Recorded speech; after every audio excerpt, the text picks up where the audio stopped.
નમસ્તે. અત્રે Banas general hospital Palanpur ખાતે તારીખ 31 જાન્યુઆરી 2026ના રોજ સવારના 3:17 એક દર્દી દેવાભાઈ હરિભાઈ ડુંગરી આશરે 27 વર્ષનો હડકવાના લક્ષણો સાથે લાવવામાં આવેલો અને એની વિડીયો અમે જોઈ તો એની અંદર એ 4 પગે ચાલતો હતો અને કૂતરાની જેમ ભસતો હતો અને એને દોરડાથી બાંધીને લાવેલો. એને પલંગ સાથે દોરડાથી બાંધેલો હતો, તે છતાં બી એને દોરડા તોડી નાખેલા અને બહુ વાયોલન્ટ થઈ ગયેલો. એથી અમે એને રૂમમાં પૂરી દીધેલો. ત્યારબાદ એના સગાએ એને કોઈ બારીના સળિયા સાથે, જે રૂમની અત્યારે બારીના સળિયા સાથે બાંધી દીધેલો. તેથી અમે એને ગેરનનું ઇન્જેક્શન આપી અને સુવાડી દીધેલો અને પછી એને ટ્રીટમેન્ટ ચાલુ કરી. એમાં એસાયક્લોવિર અને સ્ટીરોઇડ અને બાકીની આઈવી ફ્લુઇડ ને બધું આપેલું.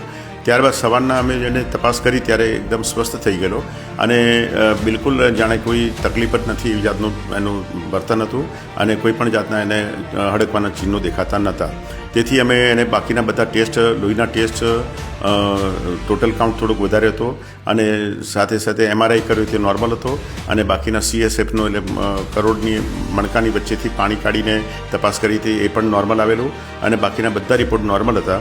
તેથી એને અમે દવાઓ ચાલુ રાખેલી અને ત્યારબાદ એને બધી હિસ્ટ્રી બરાબર પૂછતા જાણવા મળેલું કે 14 ફેબ્રુઆરી 2025ના રોજ એને ડાબા પગે કૂતરું કરડેલું.